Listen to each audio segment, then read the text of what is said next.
అందరికీ నమస్కారం. నేను మీ ప్రిన్స్ యావర్. నేను ప్రశాంత్ అరెస్ట్ వీడియోని చూశాను. అది చాలా చాలా డిప్రెసింగ్ న్యూస్ అది. సో అది చూసిన తర్వాత నేను అస్సలు షాక్ అయ్యాను. సో ఎలా మాట్లాడాలి మీతోనే సో నాకు అర్థం కావడం లేదు. సో అందుకే కొంచెం సేపు నేను అది టైం తీసుకున్నా. సో అది ఒక్క మాట ఉంది నా దగ్గర, అది ప్లీజ్ అది ప్రశాంత్కి సపోర్ట్ చేయండి, ప్లీజ్ సపోర్ట్ చేయండి. He is very genuine. ఎందుకంటే అది హౌస్లో నేను చూశాను, అది ప్రశాంత్ నేచర్. సో అందుకే నేను అది ప్రశాంత్తో నేను మాట్లాడాను. అది బాండ్ క్రియేట్ అయింది, పెరిగింది ప్రశాంత్తోనే. So please please please please please ఇప్పుడు మీ సపోర్ట్ ప్రశాంత్కి చాలా అవసరం. నా ఫ్యాన్స్ ప్లీజ్ సపోర్ట్ చేయండి, స్పై ఫ్యాన్స్ ప్లీజ్ సపోర్ట్ చేయండి ప్రశాంత్కి. అది చాలా అవసరం. ప్రశాంత్ నా బ్రదర్, మీ బ్రదర్. ఇప్పుడు ప్లీజ్ అందరు కలిసి సపోర్ట్ చేద్దాం ప్రశాంత్కి. వచ్చానండి, వచ్చేసి 1 వీక్ అయిపోయింది. అలా కాదు అంటే మీరు బిగ్ బాస్ లో నుంచి వచ్చిన తర్వాత అదే మైండ్ సెట్ లో ఉన్నారన్నారు కదా, మైండ్ సెట్ నుంచి బయటకు అండి బయటకు వచ్చేసా బిగ్ బాస్ నుంచి కంప్లీట్ గా. ఎప్పుడైతే ఆ సిచ్యువేషన్ జరిగిందో అంటే బిగ్ బాస్ తర్వాత విన్నర్ అయిన తర్వాత బయట సిచ్యువేషన్స్ అన్ని మీరు చూసారు కదా, కార్ గ్లాస్ బ్రేక్ చేయడం, ఇలాంటి సిచ్యువేషన్స్ మీ రియాక్షన్ కోసం చాలా మంది వెయిట్ చేశారు. అసలు ఆ సిచ్యువేషన్ గురించి ఏం చెప్తారు మీరు? ఫస్ట్ ఆఫ్ ఆల్ అలా చేయడమే రాంగ్. ఇంకోటి ఏంటంటే వేరే వాళ్ళు కార్కి బ్రేక్ చేసిన తర్వాత అక్కడ ఇది శోభా శెట్టి కార్ని ఇలా చేశారు, ఇలా సఫర్ అవుతున్నారు అనేసి ఇన్స్టాలో పెట్టడం వల్ల బెంగళూరులో ఉన్న నా ఫ్యామిలీ చూసి నైట్ కాల్ చేసి వాళ్ళు చాలా సఫర్ అవుతున్నారండి. మీరు ఈజీగా చేసేస్తున్నారు, అదే ప్రతి ఒక్కరు చెప్తున్నారు. మాకంటూ ఒక ఫ్యామిలీ ఉంది, మా ఇంట్లో కూడా పేరెంట్స్ ఉన్నారు, వాళ్ళు చాలా సఫర్ అవుతున్నారు. We are respect. ఒకవేళ మీరు మాకు అభిమానం చూపిస్తే నిజంగా వీఆర్ గ్రేట్ఫుల్ అండి. అంతకిన్నా ఎక్కువ మాకేం వద్దు. నిజంగా మేము కూడా అంతే అభిమానిస్తాము మిమ్మల్ని. కానీ లోపల జరిగింది మీరు ఇంకా బయటికి వచ్చిన తర్వాత దాన్ని రివెంజ్గా పెట్టుకొని ఒకరిని టార్గెట్ చేసి కొట్టడం అనేది it's not at all correct అండి. ప్లీజ్ ఎవరైతే చేశారో మీకే చెప్తున్నాను, దయచేసి అర్థం చేసుకోండి. మాకంటూ ఫ్యామిలీ ఉంది, మనం మాత్రమే కాదు ఫ్యామిలీ కూడా సఫర్ అవుతారు. ఏది చేసినా సరే చూసుకొని చేయండి. బికాజ్ ఇంట్లో ఏదైతే జరిగిందో ఇంట్లో వరకు మాత్రమే, బయటికి వచ్చిన తర్వాత మేమందరూ చాలా బాగున్నాం. అక్కడ మీరు ఏదైతే చూస్తారో కొన్ని ఫైట్స్ అవన్నీ ఓన్లీ అక్కడి వరకే. బయటకు వచ్చిన తర్వాత మేమందరూ చాలా బాగున్నాం. ప్లీజ్ అది అర్థం చేసుకోండి. నెక్స్ట్ టైం ఎవరికి ఇలా చేయకండి అంతే. నాకు తెలిసి ఈసారి కంటెస్టెంట్స్ బయటికి వచ్చేటప్పుడు కార్లో కాదు లారీలలో వద్దాం బయటికి, అది బెస్ట్ అనిపిస్తుంది. గైజ్ పల్లవి ప్రశాంత్ గురించి ఇప్పుడే తెలిసింది. వాడికి నిద్ర లేక మీరందరు నిద్ర లేకుండా చేస్తారు. వాడు సక్సెస్ని కూడా ఎంజాయ్ చేయలేకపోతున్నాడు. నేను మూవీస్ చేసుకుంటే ఇందులో ఇన్వాల్వ్ అవ్వద్దు, బట్ నాకెందుకంటే వాడు పాపం, నేను వాడి గురించి నేను ఎప్పుడు వాడిని సపోర్ట్ చేయకుండా నేను మాట్లాడలేదు. నేను కేవలం వాడి కోసం వచ్చి అంత రచ్చ చేసి ఆడవాళ్ళ కారులో ఉంటే అటాక్ చేయడము, మళ్ళీ రోడ్డు మీద పెద్ద షోలు చేసేసి అంతమందిని ఇబ్బంది పెట్టారు. ఇంకా చాలా బయటికి రాలేదు. ఆడవాళ్ళ మీద ఇష్టమైనట్టు మీరు ఏమేం చేశారు అన్ని ఇన్ఫర్మేషన్లు ఉన్నాయి, ఓకేనా? మీ వల్ల పాపం వాడిని రెచ్చగొట్టి ఇక్కడ నుంచి వెళ్దాం, అక్కడ నుంచి వెళ్దాం, అట్లా చేద్దాం, ఇట్లా చేద్దాం అని చెప్పేసి వాడిని ఈరోజు ఈ స్థితికి తీసుకొచ్చారు. అరే వాడు ఒక ఏ స్థాయి నుంచి ఏ స్థాయి వరకు వచ్చిండు, బిగ్ బాస్ విన్నర్ అయ్యిండు అనేది చిన్న విషయం కాదు. ఓకే, మీరు ప్రేమ అభిమానం అంతా చూపించిర్రు, కాదని కాదు, కానీ ఆ సక్సెస్ ని వాడిని ఎంజాయ్ చేయిస్తే ఇంకా హ్యాపీ ఫీల్ అయ్యేటోడాడు.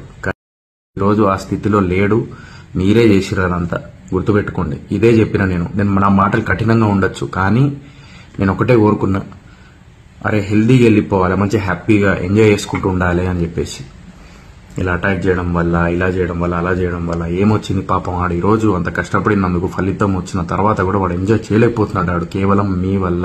ఎవరైతే ఆ రోజు అన్నపూర్ణ స్టూడియో దగ్గరకు వచ్చి మళ్ళీ తర్వాత అక్కడ నుంచి ఊరిలో పంచాయతీలు, ఈడ పంచాయతీలు అంతా రచ్చరచ్చ చేసి, తాగి గొడవలు చేసి అదంతా చేయడం వల్ల, ఆడవాళ్ళ మీద అటాక్ చేయడం వల్ల, కారులో ఉన్నప్పుడు ఇష్టమైనట్టు దానికి మళ్ళీ నెగిటివ్ కామెంట్లు అందరు సపోర్ట్ వాళ్ళందరికీ. ఇక్కడ పల్లవి ప్రశాంత్ని ఎవ్వరు ఏమనట్లేదు. పల్లవి ప్రశాంత్ కోసం వచ్చి అలా రచ్చ చేసిన వాళ్ళని పాయింట్అవుట్ చేసి మాట్లాడుతున్నాం. ఇక్కడ ఎవ్వరైనా కూడా గుర్తుపెట్టుకోండి, అది మైండ్లో పెట్టుకోండి. పల్లవి ప్రశాంత్ కష్టాన్ని అనలేదు, పల్లవి ప్రశాంత్ గేమ్ అనలేదు, పల్లవి ప్రశాంత్ అనే వ్యక్తిని అనలేదు. పల్లవి ప్రశాంత్ కోసం వచ్చిన వాళ్ళని మాత్రమే నేనన్నాను అంటున్నారు. ఆ రోజు వచ్చి రచ్చ చేసిన వాళ్ళని మాత్రమే గుర్తుపెట్టుకోండి. మీ ఇంట్లో ఆడవాళ్ళు ఉన్నారు, అక్క చెల్లి అందరు ఉన్నారు, గుర్తుపెట్టుకోండి. అది అంత సింపుల్. ఇదే చెప్పాలనుకున్నాను, మళ్ళీ క్లారిటీ ఇస్తున్నా. ఈ రోజు కేవలం మీ వల్లనే పాపం ఆడు ఈరోజు ఈ స్థితిలో ఉన్నాడు, గుర్తుపెట్టుకోండి. నాకు ఇంకోటి అర్థం కాదు ఏంటంటే, నేను ఏదైతే స్టేట్మెంట్ పాస్ చేసినో వైలెన్స్ అది ఇది అని అంటున్నారు. ఆత్మరక్షణ పోయి, అరే నీ ఫ్యామిలీ ఉన్నారు లోపల, ఒకసారి వీడియో చూడుర్రి. అందులో బూతులు, ఒక కొడుకు ముందు అమ్మ అక్క చెల్లె అది ఇది అని చెప్పి బూతులు గలీజ్ బూతులు తిట్టుకుంటూ అద్దాలు బలగొడుతుర్రు. It's like attack. అది ఏదన్నా బండ తగిలో లేకపోతే అదేంది ఆ అద్దాలు బలిగో లేకపోతే ఏమన్నా అయితే ఎవడు బాధ్యత? అందుకే ఆ టైంలో ఏమనిపించదు. అంతమందిలో ఏం చేస్తాం, దిగేమన్నా లొల్లి పంచాయతీ పెడతామా? కాదు కదా, గేర్ వేసుకొని వెళ్ళిపోతాం. అదే చెప్పిన నేను, ఇప్పుడు కూడా అదే చెప్తా. మీరు దానికి సపోర్ట్ చేస్తారు చూడండి. ఇక్కడ సొసైటీలో కొంతమంది నెగిటివ్ కామెంట్లు చేసి, అరే నీకు నీ బల్బు అది బల్బు కాదు, అది కామన్ మ్యాన్గా ఆలోచించిన. సోయల్ గడ కామన్ మ్యాన్, ఒకటి గుర్తుపెట్టుకోండి. నేను కూడా రైతు బిడ్డ, సింగరేణి ముద్దు బిడ్డ, రెండు ఉన్నాయి నా దగ్గర. ఓకేనా, అర్థం చేసుకోండి అంతే. జస్ట్ మన ఇంట్లో వాళ్ళకైతే ఎట్లుంటుంది అది ఆలోచించండి అంతే. అందరూ బాగున్నారా? యాక్చువల్లీ నేను ఎందుకు ఈ వీడియో చేస్తున్నానంటే, బిగ్ బాస్ గ్రాండ్ ఫినాలే అయిపోయిన తర్వాత నేను కొన్ని విజువల్స్ చూశాను. అది చూసి చాలా బాధపడ్డాను. ఫస్ట్ ఆఫ్ ఆల్ మీ అందరికీ ఒక విషయం చెప్పాలనుకుంటున్నానండి. ఏంటంటే, సో అమర్ కానీ, ప్రశాంత్ కానీ, నేను కానీ, లేకపోతే శివాజీ అన్న కానీ, నైని, లేకపోతే అశ్విని, వీళ్ళందరూ కూడా లోపల ఉన్న టేస్టీ తేజ, ఎవ్రీ వన్, మేమందరం కూడా చాలా చాలా క్లోజ్ ఫ్రెండ్స్. కొన్ని విజువల్స్ చూశాను. గేట్ని గట్టిగా తనడం, నేను చంపేస్తాను, నరికేస్తాను అనడం, లేకపోతే కార్లు పగలగొట్టడం, ఇవన్నీ ప్లీజ్ స్టాప్ చేయండి. ఎందుకంటే కొంచెం ఆలోచించండి. మేమందరం చాలా క్లోజ్ ఫ్రెండ్స్. మేము బయటకు వచ్చిన తర్వాత అందరినీ కలుస్తున్నాము, అందరం చాలా హ్యాపీగా ఉంటున్నాము. ఒకరికొకళ్ళు ఈవెంట్స్ అయ్యి చెప్తున్నారు, ఒకరికొకరు మేము డబ్బులు సంపాదించుకుంటున్నాము, మేమంతా బాగానే ఉన్నాం. మీరు మీ కెరియర్ని, మీ ఫ్యామిలీ కెరియర్ని పాడు చేసుకోకండి please, it's my request. And ఇంకోటి ఏంటంటే, నేను అక్కడి నుంచి బయలుదేరినప్పుడు, అన్నపూర్ణ గేట్ నుంచి బయలుదేరినప్పుడు నన్ను అందరూ చాలా బాగా రిసీవ్ చేసుకున్నారు. నా కార్ అయితే ఏం డ్యామేజ్ కాలేదు, మంచిగా ఉంది, అంతా బాగానే ఉంది. బట్ నేను నిజంగా చెప్తున్నా, మేమందరం కూడా చాలా కష్టపడి పైకి వచ్చాము. నార్మల్ పొజిషన్ నుంచి మీలాగా మేము కామన్ మ్యాన్లా ఉండి చాలా కష్టపడి అన్నీ చేసి, ప్రతి ఒక్కళ్ళు, నేను ఒక్కనే కాదు, అమర్ కానీ ఎవ్రీ వన్ చాలా కష్టపడి పైకి వచ్చారు. పల్లవి ప్రశాంత్ ఇప్పుడు ఒక టాప్ పొజిషన్కి వచ్చాడు. సో మీరందరూ కూడా, మీరు యాజ్ అ కామన్ మ్యాన్గా మీరు వాటికి సపోర్ట్ చేసి మీరు తనని గెలిపించినందుకు మేము చాలా హ్యాపీ, మీరు చాలా happy, every one or happy. కానీ కష్టపడి సంపాదించుకున్న వాళ్ళ ప్రాపర్టీస్ లైక్ గీతు కానీ, అమర్ కార్ కానీ, లేకపోతే అశ్విని కార్ కానీ, అవి లక్షల్లోకి అవుతాయండి. అది రిపేర్ చేయించుకోవాలంటే వాళ్ళకి పాపం కదా. సో కొంచెం మీరు కూడా ఆలోచించండి. ఇది పర్సనల్గా తీసుకోకండి. Bigg Boss is just a game. ఆ హౌస్లో ఉన్నంత వరకే. తర్వాత బయటకు వచ్చిన తర్వాత మేమందరం చాలా క్లోజ్ ఫ్రెండ్స్లా ఉంటాం. మీరు చూసే ఉంటారు. తేజ కానీ, నేను కానీ, వాడు నన్ను నామినేట్ చేసినా కూడా నేను ఎంత క్లోజ్గా మూవ్ అవుతున్నా, వాడు నాకు బెస్ట్ ఫ్రెండ్ అయిపోయాడు. సో బయటకు వచ్చిన తర్వాత మాకు ఎటువంటి కోపాలు తాపాలు అయితే ఉండవు. మీరు సేఫ్గా ఉండండి, మీ కెరీర్ గురించి ఆలోచించండి, మీరు మంచి పొజిషన్కి రావాలని ఆలోచించండి, మీలో ఎవరన్నా మళ్ళీ కామన్ మ్యాన్గా బిగ్ బాస్కి రావాలని ఆలోచించండి తప్ప ఇలా కొట్టేస్తాను, చంపేస్తాను, నరికేస్తాను వాళ్ళ పర్సనల్ లైఫ్లోకి మాత్రం వెళ్ళకండి. మొన్న కార్లో అమర్ వాళ్ళ అమ్మగారికి కూడా దెబ్బలు తగిలాయి. So please, it's my request అందరికీ, కొంచెం మీరు కూల్ డౌన్ అవ్వండి, కామ్ డౌన్ అవ్వండి. ప్రశాంత్ విన్ అయిపోయాడు, బిగ్ బాస్ అయిపోయింది, మేమందరం హ్యాపీ, మీరందరూ హ్యాపీ, మనందరం సరదాగా లైక్ ఎంజాయ్ చేద్దాము వాడి గెలుపుని. మేమందరం చాలా క్లోజ్ ఫ్రెండ్స్. మీరు కూడా అందరూ కొంచెం సైలెంట్ అయ్యి కూల్గా ఉండండి, ఎవరిని హర్ట్ చేయకండి. మీరు పోలీస్ కేసులు, మీ ఫ్యామిలీకి పైన పోలీస్ కేసులు మీరు తెచ్చుకోకండి. తప్పుడు మెసేజ్లు, రాంగ్ కామెంట్లు, రాంగ్గా ట్రోల్ చేయడం కూడా ప్లీజ్ చేయకండి. సరదాగా మీమ్స్ చేస్తే వి ఎంజాయ్. మేము ప్రతి ఒక్క మీమ్ని కూడా ఎంజాయ్ చేస్తాం బిగ్ బాస్లో. Thank you so much for every one. Love you all. Stay safe.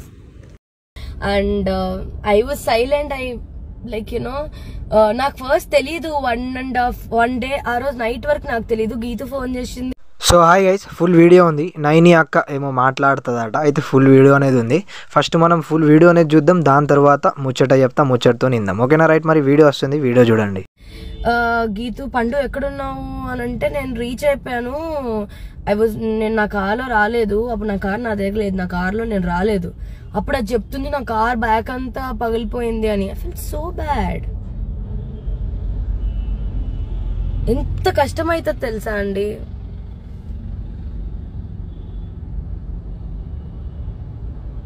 I don't no ఇప్పుడు దాని వల్ల ఎలా అవుతుందంటే అసలు ఎవరు చేస్తున్నారు, అసలు what are their intentions I don't know. I don't even think so it's because of the fans. Like అంటే ఐ అండర్స్టాండ్ మీకు మీట్ అవ్వాలని ఉంటుంది, అవన్నీ నాకు అర్థమైంది. బట్ ఎవరు దాంట్లో 1 or 2 people are doing it and that affecting కదా, ఎఫెక్ట్ అవుతుంది మనుషులకి. మీరు చెప్పండి. What I'm going to say is like Amar విషయంలో వచ్చి వాళ్ళ కారులో తేజు ఉన్నారు, వాళ్ళ మమ్మీ ఉన్నారు, అందరు ఉన్నారు. వాళ్ళ ముందరే ఇలా జరిగితే ఎంత బాధగా ఉంటుంది. వాళ్ళకి ఏమైనా అయితే గ్లాస్ పెంకులు. నేను గీతు కారులో నాకు తెలియదు వీళ్ళందరిది, ఫస్ట్ గీతుతో ఒకటే నాకు తెలిసింది. పగిలి ముఖం మీద పడితే కంట్లో పడితే ఏమవుతుందండి? హూ విల్ సఫర్ చెప్పండి. మళ్ళీ రిగ్రెట్ అయితే రిగ్రెట్ అవ్వడం ఉండదు కదా.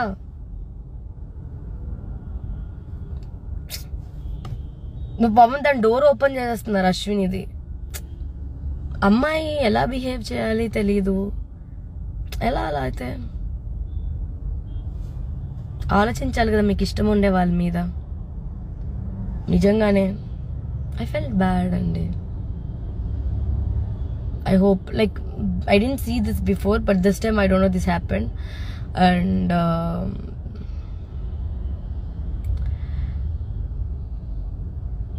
I don't know. దీన్ని కూడా మీరు మంచిగా తీసుకుంటారో చెడుగా తీసుకుంటారో నాకు తెలీదు. బికాజ్ ఏం మాట్లాడాలన్నా కొంచెం దాన్ని ఏమంటారు, మీరు ఎలా తీసుకుంటారో అర్థం అవ్వట్లేదు నాకు. This is all like you know we are all also normal human beings కదా, having a cute little family, little goals. చిన్న పెన్ను కొనుక్కున్నా కానీ మా డబ్బుతో కొనుక్కున్నామని దాని ఏమంటారు, సో కొనుక్కుంటాము. చిన్న పెన్ను కొనుక్కున్నా కానీ అబ్బా ఇది నేను కొనుక్కున్నాను అని ఆనందం ఉంటుందా? ఇప్పటికి కూడా ఉంటుంది, బాధ అయిపోతుంది. సో మీరు ఆలోచించాలి. మనం ఒకరిని ఇబ్బంది పెట్టకుండా అప్రోచ్ అవ్వడం అనేది కొంచెం బెటర్ అని నా feeling. And damage is already done, so we cannot take it back. So I hope so, nobody, ఎవ్వరు డిజర్వ్ చేయరండి, ఎవ్వరు డిజర్వ్ చేయరు అలాగా. సో నా ఫీలింగ్ ఇదే. Like I felt really bad. దాని తర్వాత కాన్సిక్వెన్సెస్ పాపం వాళ్ళకి, దానికి అసలు పాపం ఎలాగా దానివల్ల కార్ లేకుండా దాని తర్వాత ఎంత ఇబ్బంది పడాలి, దాని తర్వాత బయటకు వెళ్ళలేరు కదా, దాని తర్వాత చాలా విషయాలు. Like it hurts. Like if I put myself in that their shoes, అంటే నేను వాళ్ళ ప్లేస్లో ఉండి ఆలోచిస్తే నేనైతే మాత్రం అమ్మ బాబోయ్ నాకు ఇలా భయం వేసింది. బికాజ్ ఇంట్లో నేను అమ్మ ఉంటాము, సో ఏదైనా కానీ ఇంకా నాకు అదే కదా. సో అది లేకపోయింటే అసలు I would have gone to depression. I don't know how these people are coping up with that. So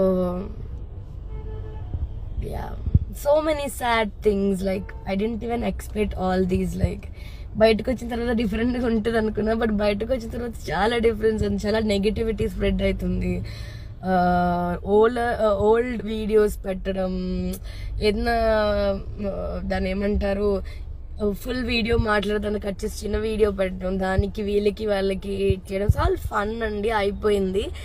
big Boss is over and everybody are cool with each other, everybody are friends, we are all talking, we are all meeting. So respond ఎవరన్నా అవ్వట్లేదు అంటే it doesn't matter, they don't care అని కాదు. Maybe they don't know how to respond to it, లేకపోతే మీకు తెలియకుండా back end ఏమన్నా జరుగుతుందేమో. అయితే చూసిరు కదా, ఇది మన నైని అక్క మాట్లాడిన ముచ్చట. అయితే ఇక్కడ పల్లవి ప్రశాంత్ గురించి ఇంకా మనకు ఫస్ట్లో స్టార్టింగ్లో చెప్పడం జరిగింది. ఇంకా మనకు కార్ ఏదైతే డ్యామేజ్ చేయడం జరిగిందో దాని గురించి బయటికి వచ్చాక నేను చాలా పాజిటివ్గా ఉంటుంది అనుకున్నా, కాకపోతే ఇక్కడ ఉల్టా పుల్టా అయిపోయింది, నెగిటివిటీగా మారింది అంటూ మనకు నైని పావడం అయితే చెప్పడం జరిగింది. ఇది చాలా అంటే చాలా డేంజరస్ థింగ్ అన్నట్టు. ఇంకా నెక్స్ట్ మనకు పల్లవి ప్రశాంత్ గురించి చూసుకున్నట్లయితే పల్లవి ప్రశాంత్ వచ్చేసి రేపన్న ఎల్లుండన్న విడుదల కాబోతుండు. ఓకేనా రైట్, మరి ఏం టెన్షన్ తీసుకునే అవసరం లేదు. ఓకేనా రైట్, టాటా బాయ్ బాయ్. అందరికీ నమస్కారం. చాలామంది మిత్రులు నాకు ఫోన్ చేసి ప్రశాంత్ గురించి అడుగుతూ ఉన్నారు. నేను చెప్పేది ఒకటే, ప్రశాంత్కి ఏమీ కాదు. ప్రశాంత్ చట్ట ప్రకారం బయటకు వస్తాడు. చట్టం మీద గౌరవంతో ఉన్నాడు. తను ఎక్కడికి పారిపోలేదు. పారిపోయాడని చెప్పి రకరకాల థంబ్నెయిల్స్ పెట్టారు. అది చాలా బాధేసింది. దాని తర్వాత ఏంటంటే, ప్రశాంత్ ఎలాంటి వాడు 4 నెలలు ఒక హౌస్లో ఉండి చూశాను. వాడు చాలా మంచి కురాడు. ఓకే, వాయిస్ తోటి చిన్న చిన్న ఆ గెలిచాను అనే ఆనందం ఒకసారి మనిషిని డామినేట్ చేయొచ్చు. ఏంటి, నేను అందరినీ కలవాలి, నా వాళ్ళందరూ వచ్చారు, ఇలాంటి పరిస్థితులు కొన్ని ఉంటాయి. అటువంటి పరిస్థితులు కొంచెం ఎక్సైట్మెంట్ ఫీల్ అయ్యి ఉండి తను పొజిషన్లో ఆ ర్యాలీలో పాల్గొన్నాడు. కానీ తనకు తెలియదు, కొన్ని తను హౌస్లో నుంచి స్టూడియో నుంచి బయటకు రాకముందే కొంతమంది కంటెస్టెంట్ల కార్లు అద్దాలు పగలటం ఇవన్నీ జరిగినాయి. అది చాలా బాధాకరం. కానీ నేను అనేది అది ఆ విషయం ప్రశాంత్కి తెలియదు. బయట ఎవరో అభిమానులు ఎవరో వాళ్ళు చేశారు. చేసింది ఎవరైనా సరే జరిగింది చాలా పెద్ద తప్పు. అలా ఎప్పుడు చేయకూడదు. ఎవరి అభిమానులైనా కానీ ఈ కార్ల అద్దాలు పగలగొట్టాలి. ఏమొస్తుంది, లోపల ఫ్యామిలీలు ఉంటారు, తల్లిదండ్రులు ఉంటారు, అమర్ వాళ్ళ ఫ్యామిలీ ఎంత బాధపడి ఉంటారు. ఎంత బాధపడటం కాదు, ఆ టైంలో వాళ్ళు ప్రాణాలు అరిచేతిలో పెట్టుకొని ఉంటారు. ఇలాంటివన్నీ చాలా తప్పండి. అది ఎవరైనా సరే, అభిమానులు కావచ్చు, అభిమానుల రూపంలో ఉండి కావాలని చేసిన వాళ్ళు కావచ్చు, దాన్ని తీవ్రంగా ఖండిస్తున్నాను. ఇంకో విషయం ఏంటంటే, ప్రశాంత్ గురించి నేను పదే ప్రతిసారి మాట్లాడాల్సిన అవసరం లేదు. ప్రశాంత్ ఇష్యూ అయిన మొదటి గంట నుంచి ఈ క్షణం వరకు ప్రశాంత్ విషయంలో ఏం జరుగుతుందో ప్రతి ఇన్ఫర్మేషన్ నాకుంది. సో కాబట్టి నేను ప్రతిదీ ప్రూవ్ చేసుకోవాల్సిన అవసరం కూడా నాకు లేదు. ఎందుకంటే వాడికి నేనేంటో తెలుసు, నాకు వాడేంటో తెలుసు. ప్రశాంత్ చట్టాన్ని గౌరవించే వ్యక్తి. చట్టాన్ని గౌరవించి చట్ట ప్రకారం తను బయటకు వస్తాడు. అది రేపు ఖచ్చితంగా ప్రశాంత్ బయటకు వస్తాడని ఎక్స్పెక్ట్ చేస్తున్నా. రేపు కాకపోతే ఎల్లుండి కాకపోతే మండే. ఎందుకంటే ఇది చట్టానికి లోబడినటువంటి అంశం కాబట్టి, చట్టాన్ని మనందరం గౌరవించాలి కాబట్టి ప్రశాంత్ నేరస్తుడు కాదండి. ప్రశాంత్ క్రిమినల్ కాదు. చట్టాన్ని అతిక్రమించారనే ఒక నెపం మోయబడ్డ వ్యక్తి. అది అతిక్రమించాడో లేదో గౌరవ జడ్జి గారు నిర్ణయిస్తారు. డెఫినెట్ గా ప్రశాంత్ నిర్దోషిగానే బయటకు వస్తాడు. ప్రశాంత్ గురించి మీరు ఎవ్వరు కూడా వర్రీ అవ్వాల్సిన అవసరం లేదు. వాళ్ళ నాన్నగారు, వాళ్ళ బావగారు, వాళ్ళ కుటుంబ సభ్యులు కంటిన్యూస్ గా నాతో టచ్ లో ఉన్నారు. అంతా కూడా కంట్రోల్లోనే ఉంది. ఎవరు కూడా భయపడాల్సిన పని లేదు, బాధపడాల్సిన పని లేదు. మనందరం కూడా చట్టాన్ని గౌరవించాలి, రాజ్యాంగాన్ని గౌరవించాలి. సో కాబట్టి బయటకు వచ్చి ప్రెస్ ముందుకు వచ్చి ఇంకొకటి కూడా, ఆ థంబ్నెయిల్స్ అన్ని చాలా బాధాకరంగా ఉన్నాయి. దేని గురించి థంబ్నెయిల్స్ ఎందుకు అలా పెట్టుకోవాలి? మీరు చూడాలి, చూస్తే ఎంత వస్తుంది అంటే, ఒకరిని బాధ పెట్టి మన దగ్గరకు వచ్చే డబ్బుతోటి ఆనందం పొందాలంటే అది ఎంతవరకు కరెక్టో ఎవరికి వాళ్ళు ఆలోచించుకోవాలి. నేను ఎవరిని తప్పు పట్టట్లేదు. ఒకసారి మనల్ని మనం ఆలోచించుకొని పెట్టే థంబ్నెయిల్స్ కనుక మీ కుటుంబ సభ్యులకు కూడా మీ గురించి కూడా అలా పెడితే ఎలాంటి బాధ ఉంటుందో అర్థం చేసుకొని కరెక్ట్ థంబ్నెయిల్స్ పెట్టండి. మీ ఇష్టం, పెడితే పెట్టుకోండి, లేకపోతే లేదు. నా అభిప్రాయం నేను చెప్పాను. So Prashanth is safe, is fine. ప్రశాంత్ని రేపు మనం చూస్తాం బయట. ప్రశాంత్ నేరస్తుడు కాదు, ప్రశాంత్ క్రిమినల్ కాదు, ప్రశాంత్ నిందితుడు కాదు. ప్రశాంత్ ఇప్పుడు ఒక బాధితుడు. ఇదైతే ధైర్యంగా చెప్పగలను. కాకపోతే ప్రశాంత్ కోసం జరిగిన ర్యాలీలో జరిగినటువంటి అపశృతుల వల్ల ప్రశాంత్ ఇబ్బంది పడుతున్నాడు.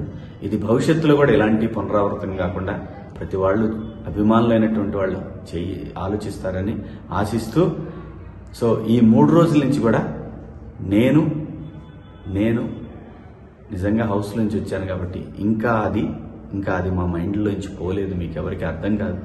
కొంచెం ఆ ఇది ఉంటుంది. నేను తట్టుకున్నాను, కానీ ఆ వయసుకి ఆ పిల్లలు తట్టుకోలేరు కాబట్టి కొన్ని ఆ ఇబ్బందులు కూడా ఉన్నాయి.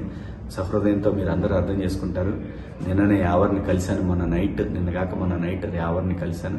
కలిసింది ప్రతిదీ చూపించాల్సిన అవసరం లేదు. ప్రతిదీ మనం ఇప్పుడు హౌస్లో ఒక గేమ్ కోసం వెళ్ళాం, అక్కడ స్నేహితులు అయ్యాం, ప్రతి విషయంలోనే ఇన్వాల్వ్ అవుతారని ఆశించడం కూడా అది కరెక్ట్ కాదు. కానీ ఒక మనిషికి ఇబ్బంది అయినప్పుడు వాడు నా మిత్రుడైనా కాకపోయినా సరే కాజ్ జెన్యున్గా ఉంటే నేను శివాజీ అక్కడ ఉంటాడు. సో దాని గురించి అందరూ ప్రశాంతంగా ఉండండి. Prashant is safe, Yawar fine. ఎందుకంటే వాళ్ళిద్దరూ నాకు బిడ్డలు లాంటి వాళ్ళు. ఖచ్చితంగా మా స్నేహం కలకాలం ఉంటుందని నేను ఎక్స్పెక్ట్ చేస్తున్నాను.